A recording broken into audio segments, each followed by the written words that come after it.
Hello, everyone. Welcome to episode 101 of The Raw Men. I'm speaking once again with Hector Garcia. Hector Garcia is the author of Alpha God, which I was really impressed with that one. And for the last few days, I've been reading the new book, Sex, Power, and Participles. Sex, Power, and Partisanship, and how evolutionary science makes sense of our political divide. And the thing I have to say first about that one is it's a the backdrop that you've got, the books behind you, Garcia. It's evident that you've actually read them because there's an awful lot of brilliant observations in here. Oh, thank you. Yeah. So we were just about to you were just about to tell me where you've been of late. Of late, I'm coming out of the cave of book writing and enjoying the fun part, which is sharing ideas. That's the part that's most gratifying. Although, you write a book, you teach yourself. That was fun too, but it's a little more of the grind, as it were, than talking about it. So in the book, you describe the primate reasons, the primate psychology Yeah. for what's behind a lot of our political positions.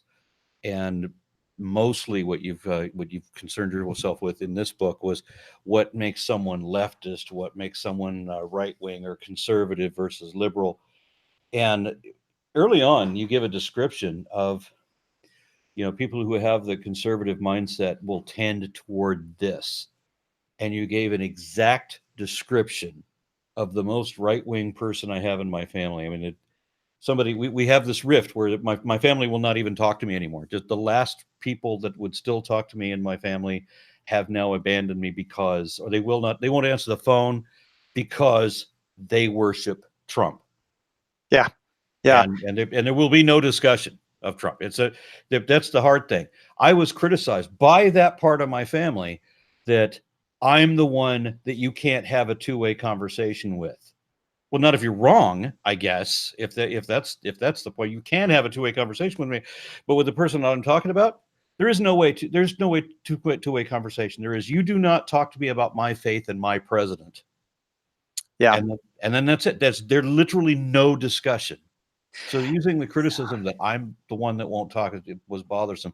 But you mentioned that the people who tend to be conservative have this yearning for what is it? Looking for an adult. I think that's the way you described it, and I certainly see that in the people that I'm talking about, and the group symbols like the flag, for example, or sports paraphernalia. Yeah. And just basically just everything you gave for the description of what was a conservative mindset. I'm seeing everything being exemplified in this other person. And when everything that you did, you talk about what would be the liberal perspective. Well, now you're talking about me, and it was completely counter to that.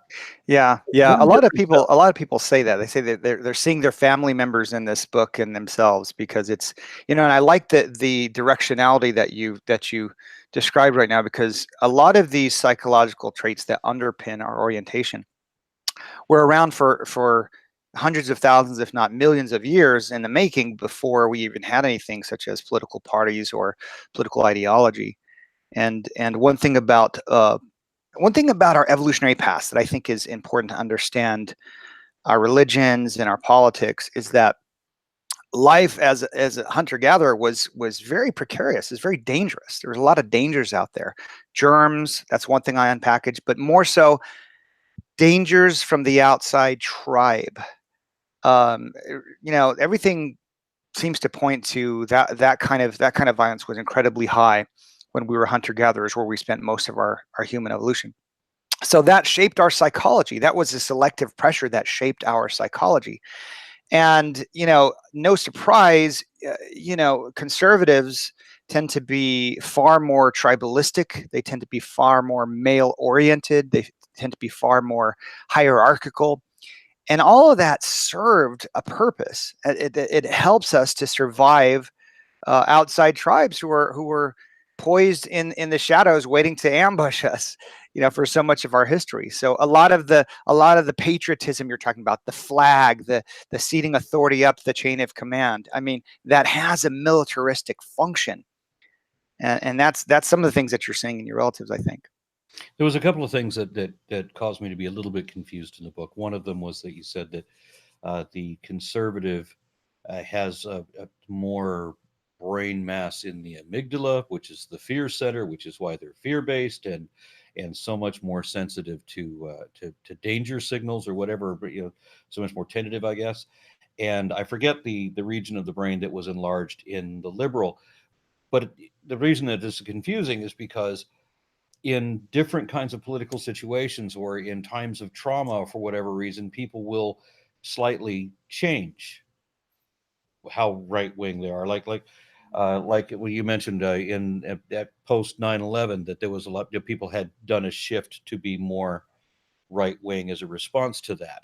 Yeah. And in times of peace and plenty, people tend to shift to more liberal ideas. And also, depending on where you live, as far as I think the one thing you went into about what is the capacity for infectious diseases or predation, or how primitive is your lifestyle that governs how liberal or how conservative you tend to be. Yeah. But these can vary. So I get a little confused on, as you are a psychiatrist, as I understand, Psychologist. psychologist. No med. Okay, good. How is there a difference in the size of the brain if these are variables? So let's take a step back for our listenership and just talk about how fear can vary on the natural curve. So, when you think of the bell curve, there are different wings. There are the wings on either side and a big lump in the middle. So people vary on the amount that they experience fear, on how sensitive they are to certain kinds of stimuli, on the number of stimuli that they have fearful reactions to. So some people are on the extreme end where a lot of things make them anxious, and most people are somewhere in the middle, and others are way over on the end of not feeling a lot of endogenous fear. So conservatives reliably tend to be on the fear sensitivity end of the spectrum. Fear of germs, fear of outsiders, and so some of this is just population genetics, shaping people's brain matter, right? And you're right. There is research showing that conservatives have a larger amygdala, which is the fear center of the brain, the fear and aggression center of the brain. But there's such a thing as neuroplasticity. So sometimes we can change our brain structure through psychotherapy, through learning, things like that, within certain boundaries. But the bottom line is, conservatives tend to fear things that were very threatening to us in our evolutionary past. Outsiders, so they tend to be more xenophobic, whereas political liberals tend to be more xenophilic, right? So interested in other people, interested in other cultures, interested in ethnic food, interested in traveling, things like that. And that's where I said you were describing me. Yeah. Because I'm absolutely all about all of that. Right. And I'm the only person in my family who ever had a passport. Oh my gosh. Well, see, that's a perfect example. And conservatives tend to be more fearful of germs. Well, even in our evolutionary past, humans were the biggest vectors of disease, right? When you have some stranger come into your camp, that person could be carrying diseases that you don't have an immunity for. So that could wipe out an entire population. I mean, that was a big threat. So it was evolutionarily sensible, not very moral, but evolutionary by today's standards, but evolutionarily sensible to have a prejudicial psychology towards outsiders. But that was before we had hand washing. That was before we had, antibiotics. But before we were aware of this universe and microcosm surrounding us. So the big question I ask repeatedly in this book is, how much do these adaptations serve us? How much should they be in the foreground of human affairs as opposed to the background? The other thing is fear of outsiders, and when you look at some of the best measures for looking at the underlying psychology of political conservatism, you see this militaristic design behind it. So right-wing authoritarianism, you read a lot, so I'm sure you've heard of that concept. In the aftermath of World War II, social scientists were trying to figure out what the hell gave us the world Hitler, and so one of the things that they started studying is this construct. So basically, the measure breaks down to 3 different domains: ceding authority up the chain of command, not questioning authority, really being drawn towards authority figures. For most of our history, those were large males, right? Sticking to group rules and norms, conforming to what the group thinks, and aggression against outsiders.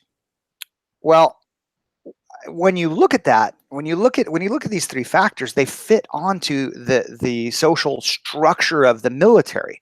In the military, you cede control up to your superiors, and you need that. It has a practical function, right? That way you can coordinate actions, and soldiers have to obey on the battlefield, right? Conformity. I mean, that is that in the military you have conformity of dress, conformity of language, strict adherence to rules, what you need when you're trying to control a bunch of testosterone filled young men, and aggression against outsiders. So unpackaged and seen through the light of our ancestral history, that's a strong purpose that conservatism served, for surviving the onslaught of the outside tribes. That's why conservatives today tend to be more hawkish. That they tend to support, a more hawkish foreign policy. They tend to support things like a border wall. And so there is research showing that in times of war, even liberals take that shift because it serves us to take that shift. It serves a protective function. The question is, how much do we want to put that psychology to the forefront? How much do we want that? How much does it serve us?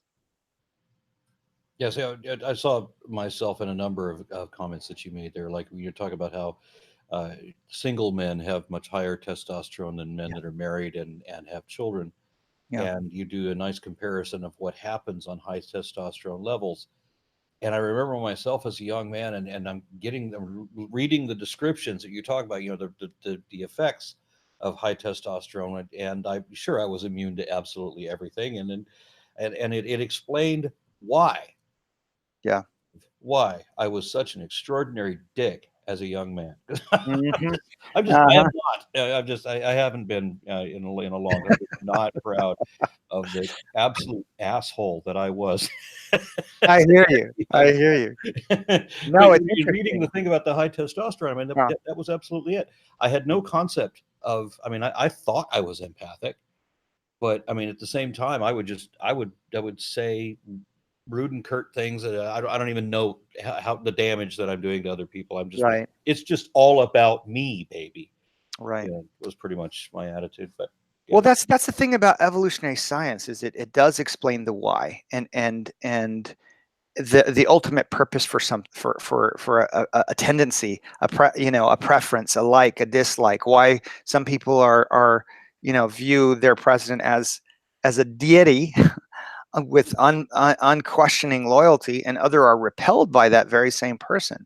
It explains the why, and I think this science deserves a central role in our conversations about political psychology, because how when we look at the surface, how confusing is it all? How often do we look at the political spectacle and we're just like, oh my gosh, this is just a hotbed of irrational monkey-like behavior. It doesn't make any sense.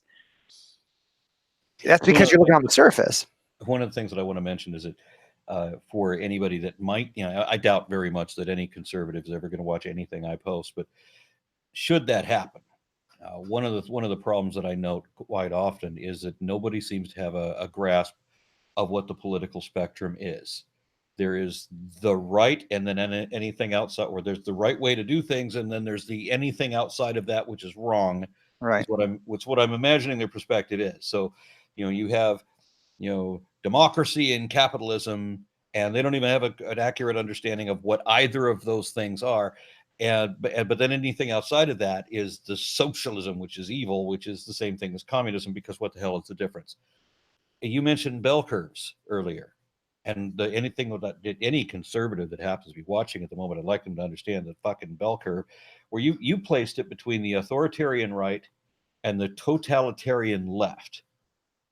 And you described that in this case, the bell curve is actually more of in the shape of a horseshoe, whereas you go to the furthest extreme on the left, it's not that dissimilar from the furthest extreme on the right. that Hitler and Yeah. Stalin were actually on opposite ends of the poles, but very much alike each other. Yeah, that's a great point. Most people are down in here, so we actually have a balance between between capitalism and socialism, a balance between conservatism and liberalism.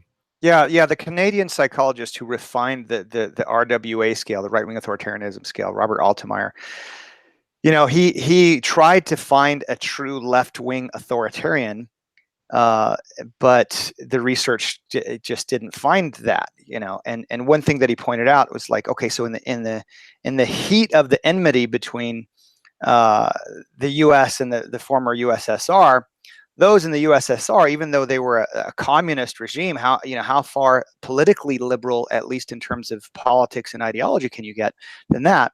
Those who were railing most strongly against Americans and capitalism, that was the same psychology as those on America who were railing against the Soviets. It's the in-group focus. Our way is better. Let's stick to these rules. Identify the outgroup, demonize the outgroup. And again, this has such a primitive function. It was designed to survive the onslaughts from the outside tribe, because what we see over and over and over again throughout our history is tribes having groups of men who would form coalitions and wage war on the outside tribes, slaughter all the men, take the women for their wives or their sexual slaves or whatever, and come back. And that was the game of living back in those days. We can tell this from so many different sources of evidence. In order to survive that, you had to form male coalitions and ally with those coalitions and ally with the strong, big, aggressive males. So if you're on that fearful end of the natural curve, and that's kind of where you're operating from neurologically, psychologically, you're going to be drawn to the chest thumpers like Donald Trump, right? Who project strength, who call his rivals weak and small, little George Stephanopoulos, little Marco Rubio. It's so primitive, but it has that intuitive appeal. He says, I'm going to protect you from the Mexican rapist by building the border wall. Well, defining territorial boundaries is something that we've done, ever since we were human, even before. Trump's game is just being incredibly concrete and primitive about it all. But to a certain set of the population, those parts of the brain light up. It's like, yes, they don't question it. The thing that I often hear about Trump is, well, he tells it like it is. That's why people like him. But he tells it like it ain't. Yeah, he never gets anything right. But the thing that when they're talking about he tells it like it is, they're mostly referring to the racist stuff without realizing somehow that it is the racist stuff. Yeah. I know people in my own family, as I mentioned, who insist that they're not racist, but that blacks cause most of the crimes, and we need to protect ourselves against Mexicans and so forth. But they're not racist.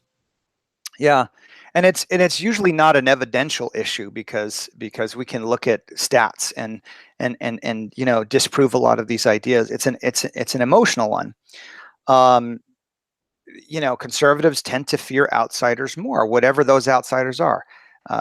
Whether it's gay or lesbian, whether it's socialist, without even, like you said, without even understanding really what socialism is necessarily, or democratic socialism, or that there is a balance, that we're supposed to ride that balance between some things being socialist, some things being right, capitalist, and so many conservatives seem to have no concept that there is this, that these are actually extremes. Yeah. Because we're so far toward the right that we think that's the island that we're supposed to be on. Yeah. So it's frustrating trying to talk to people about politics who will immediately tell me that I don't know anything about politics, and then go on with this obvious misunderstanding that they have. Yeah. It's all any discussions like that really tap into our tribalistic psychology. The minute you're perceived as not being from the in group, then nothing you have to say is valid or should be considered, and this is a very ancient impulse tied to fear. I mean, one thing I point out is, like, imagine if you or I were dropped out in the middle of the Serengeti naked. How long would we be ravaged? How long would it take for us to be ravaged, by predators or the rival tribe? Not long at all. That was a serious threat in our evolutionary past. Being abandoned by the tribe, being ejected by the tribe, was a death sentence, right? So the thought of going against the tribe lights up parts of the brain that have to do with threat and fear and pain. There's a great study looking at how highly partisan individuals engage in motivated reasoning. So presenting them with these contradictory statements that their candidates make, right? And watching them engage in motivated reasoning, like start to make excuses for it. But the fascinating thing is that in that particular study, it was done in an MRI machine. So they're looking at what parts of the brain get lit up when there's a threat to where their candidate is saying something contradictory, and they have to shore up that leak. It's the threat centers of the brain, and that tells you a lot.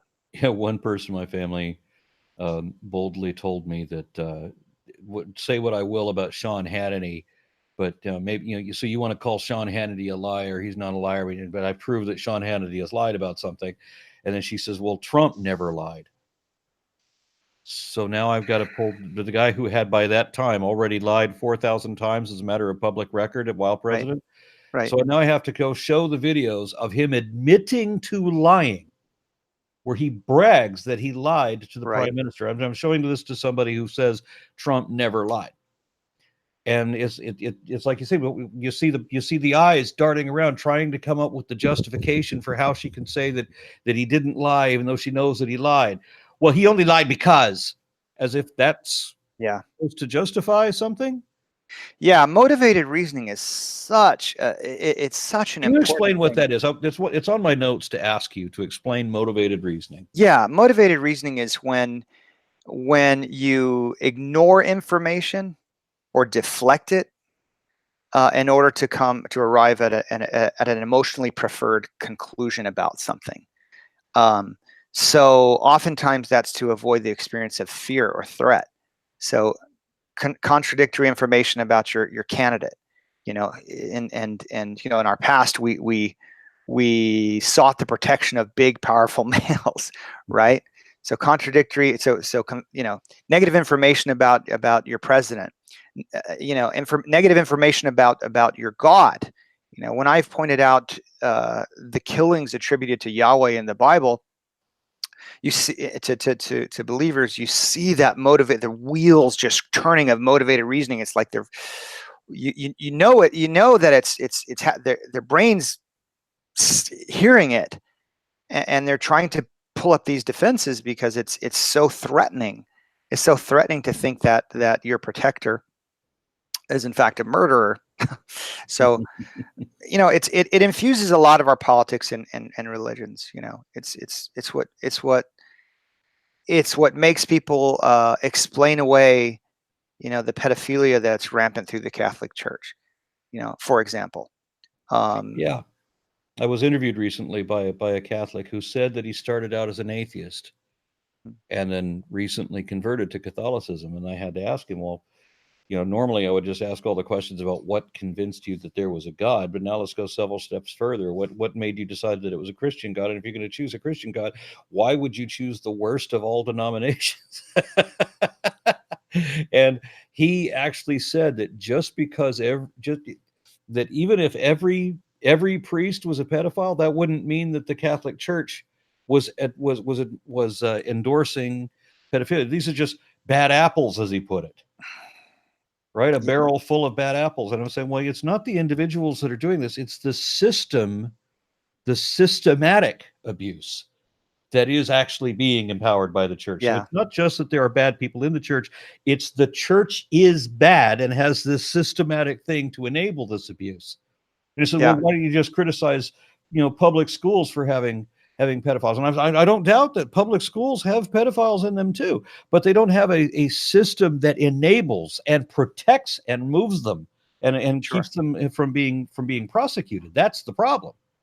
But Sure. he wouldn't get if out of the bad apples thing. He wouldn't accept it. And he even said at one point that administrators might be bad, but that doesn't make the organization bad. Well, what the hell is the organization if the administrators aren't part of it?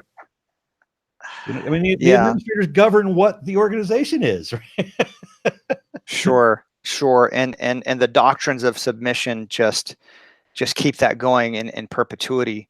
And that's the Here's the thing. advantage of motivated reasoning, where this guy's just, there's no information I'm going to be able to give him Boy, that'll get him to concede that position regarding his church. I wanted to ask yeah, you a couple of other things that I happen across here.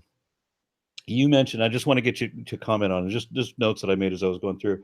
sure. At one point, you said how in study after study, conservatives express more racial slurs and stereotypes than liberals. Oh yeah, yeah.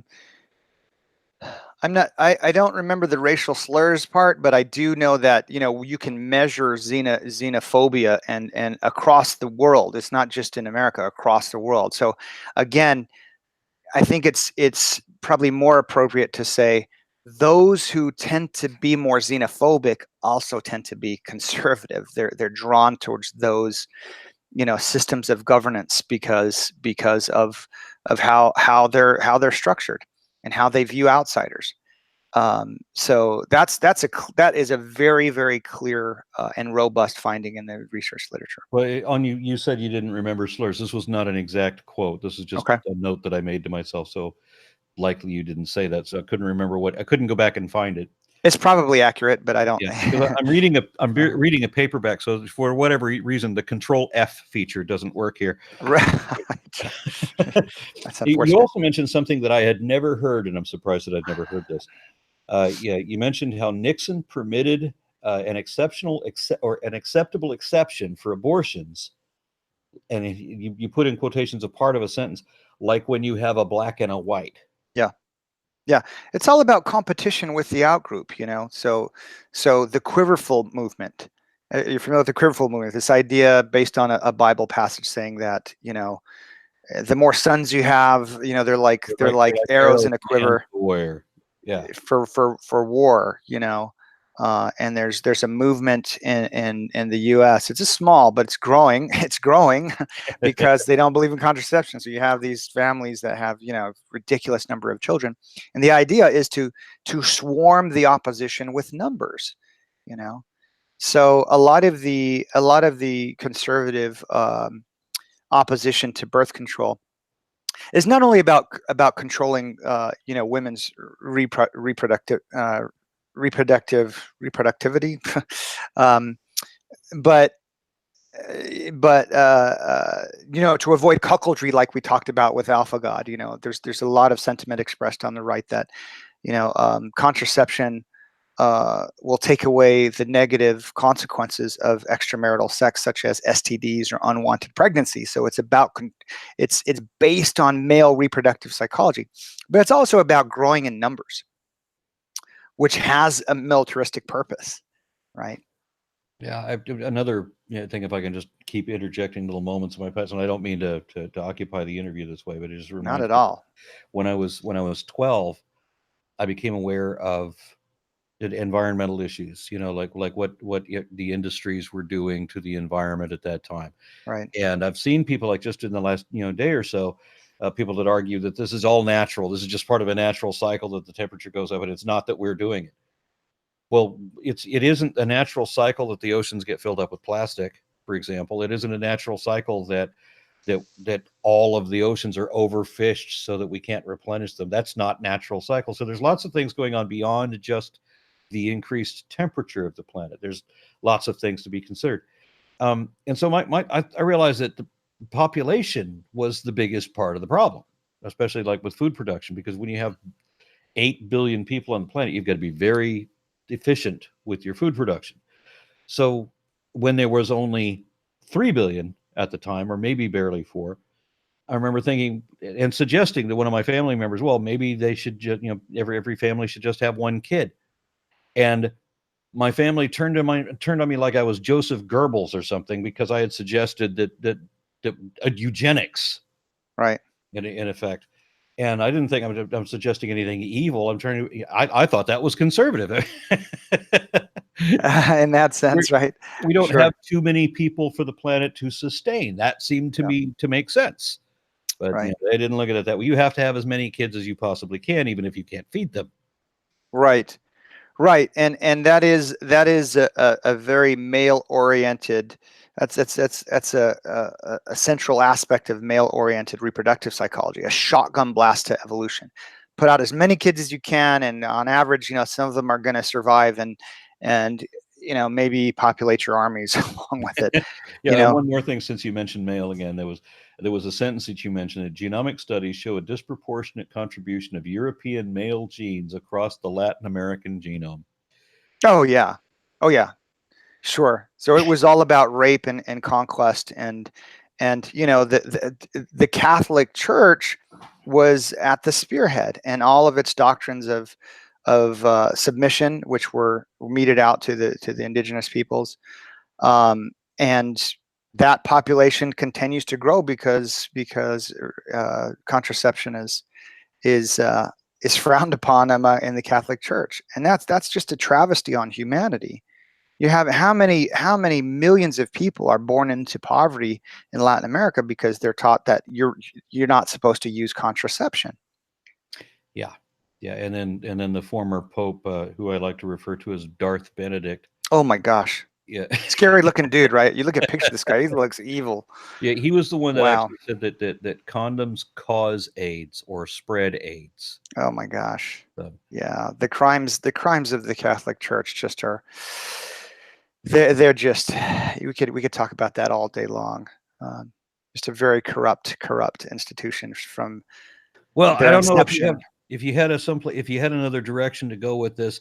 On the title on the cover, you've got a woman standing on one side and a guy standing on the left side. She's facing left, he's facing right. Right. You make the comparison that the right wing is a more typically male position, and that when you mentioned some spectrum of autism being on the extreme male side, such that you can't even see visual cues or recognize. You can't interpret people's faces for what they're feeling. Right.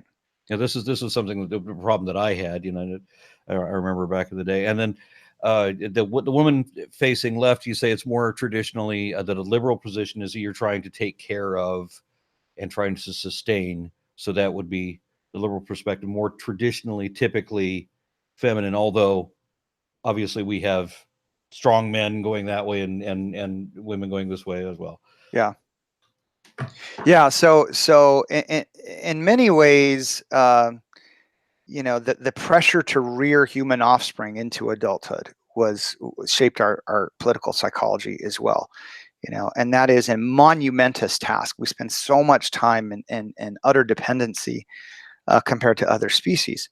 They require a lot of nurturing, a lot of teaching, a lot of provisioning. So a lot of liberal policies are geared towards that. Scandinavian countries with their focus on childcare, paid maternity leave, things like that.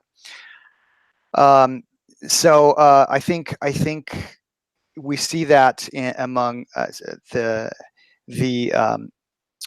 female leaning towards liberalism. It's not a perfect correlation. I mean, there are conservative women in the world, but there's definitely a sex leaning. I mean, just look at the new Congress. I mean, out of I can't remember 116 women, I think 80 something of them are liberal or are Democrats. Yeah. So You so did also yeah, mention that the governments benefit the populace whenever the more women legislators they have, then the more benefit they get to the general population. That if you have a woman in the chief executive position and she's surrounded by a bunch of men, then she's still going to be hawkish. Because yeah. So she'll that's reclaim power. whenever we talk about how women govern, some people pop up and say, well, what about Margaret Thatcher? What about, there's examples of women who govern in a hawkish manner. but usually they're not surrounded by their female peers. So, when you're joining the male dominance hierarchy, you have to establish yourself. And the analogy I made is like, when you go to prison, the trope is you go to the biggest, meanest looking dude and you start a fight with them to establish your toughness in the hierarchy, because it's a vicious hierarchy. Whether or not that happens in prison, I don't know. But there's certainly something to be said about women joining an all male group. They have to establish themselves within the ranks. So when women are new to government, they tend to be more hawkish. When they're surrounded by female peers, they tend to back off on the hawkish foreign policy, and look more towards domestic policies like welfare and things like that, I don't know which if all serve anybody, a child rearing function, right? It all serves that. I don't know if anybody listening is going to think that we're doing too many either or justifications. It's Right. really not Yeah. like that. I mean, No, the it's the not. book really is full of brilliant observations, and there's an awful lot of subtlety and nuance and variation Yeah. that you go into in this. So there's no dichotomous either or anywhere No, in the there's book. not. There's not. And that's, I'm glad you mentioned that, because a lot of people will misinterpret evolutionary science. There are gender differences and there are sex differences, but that doesn't mean we have to abide by them. That doesn't mean that they're moral or just. When we look at them and we understand them, because so much of our evolved psychology is unconscious, then we can make more rational choices, more conscious choices. Not all men are bad. That's not what I'm saying, but there certainly is bad male behavior, and we have to unpackage it and see where it comes from. You know, Although, you did mention at one point that the United States in the gender equalities issue, we were like 45th in the world or something along those lines. yeah, And yeah. while mentioning that, you also uttered the word patriarchy. And I don't know if you've been on the internet in a while, but that word will trigger some people. It is what it is. Evolutionary science, I'd like to say, is like good psychotherapy. It might not tell you what you want to hear, but it will tell you what you need to hear. And again, it allows us to make more conscious choices. Those who get triggered by this talk of hierarchy, it's tapping into this old evolutionary impulse to turn inward to the patriarchy. Right? What are you saying about my patriarchy? That gives people a sense of security, that helps quell people's ancient evolutionary fears to make that turn. So yeah, people freak out when you shine light on their biases, but we're And better off when we understand them. that was one of the things that I noticed about this book. I mean, it wasn't necessarily praising one position over the other. It really didn't. I still want to contest you that when you said that the right wing people tend to look better, but Right, right, yeah, right. but it was a series of brilliant observations. And Thank so, you. in closing, if you want, I'm going to give you a chance to close however you want. But that's going to be the last thing that I say about this, is that it is, you can tell that it was written by a psychologist, because there are a hell of a lot of brilliant observations in this, and you can see it right away, and see that once it's explained, you realize, well, of course, that makes perfect sense. That's what it is. Oh, well, thanks, Aaron. Well, I'm glad it's in your mind. So one of the big things I try to convey is that if you don't understand your evolved psychology, others who understand it are going to use it to manipulate you. For example, during the recent congressional elections, there was this big migrant caravan coming up from South America. Where did that come from, and where did it go after the elections took place? And so Fox News was broadcasting these segments like, this migrant caravan's coming, they're coming, and they're bringing disease like possibly smallpox. Well, that's gonna the more fearful end of the population, that's gonna encourage them to go vote out of fear. It wouldn't encourage anybody to vaccinate for whatever reason. Oh my, yeah, apparently not. And forget the fact that smallpox has been eradicated. It's those at the top, those powerful forces that are controlling all the wealth in this country. They want to manipulate you, and they're going to do it through these known buttons that we all have. And sometimes it comes from foreign powers. I mean, just look at the meme factories that came out of Russia during the 2016 election that all tapped on liberal hot buttons, conservative hot buttons, and got us to fight each other in the streets, literally. So it's not only the billionaires and the corporations that are used to manipulate us, it's foreign powers. So we have to understand this. And I just see too many people being manipulated blindly, as you put it, have no idea that they're even being manipulated. I have to explain to them about the reason that Fox News is telling you all of this about national health care is because the pharmaceutical companies make more money in the United States than anywhere else in the world, by 5 times as much. The insurance companies don't actually provide care. They are just the intermediary between you and the doctor that are holding their hands out. So sure, these industries got it wired just the way they want it. So how do they do it? They create an outside tribe. Socialism.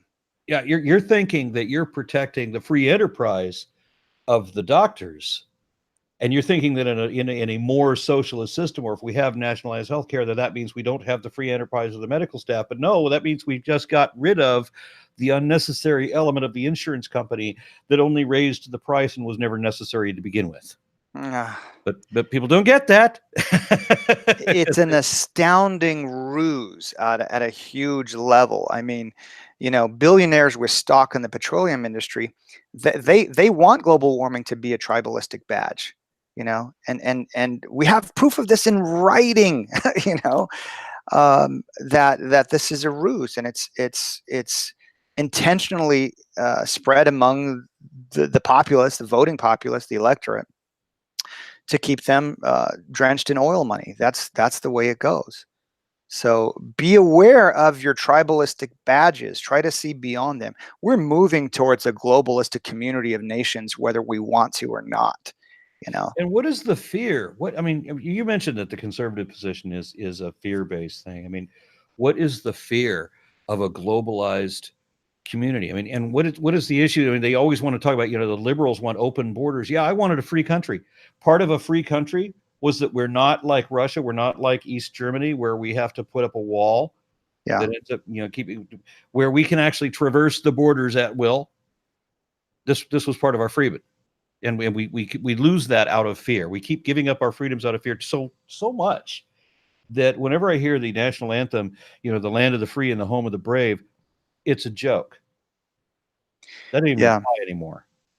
Yeah, and I don't think we're ready for real open borders where people just don't have a passport and don't go through customs and things like that. We're just not ready for that yet. But I think that that meme that you see, Fox News and other conservative interests, that we really want literal open borders, not open in the manner you're describing. That's just a way to scare people into thinking, oh gosh, drug dealers, terrorists, are going to come across the border. Let's talk about open borders for just a second, if we will. My wife and I would like to go live in some other countries. We'll become empty nesters in a year, and there's a handful of places in the world that we think maybe we can spend 3 months here in some cheap apartment. It'll actually be cheaper to live in this country or this country or this country than what we pay to live here.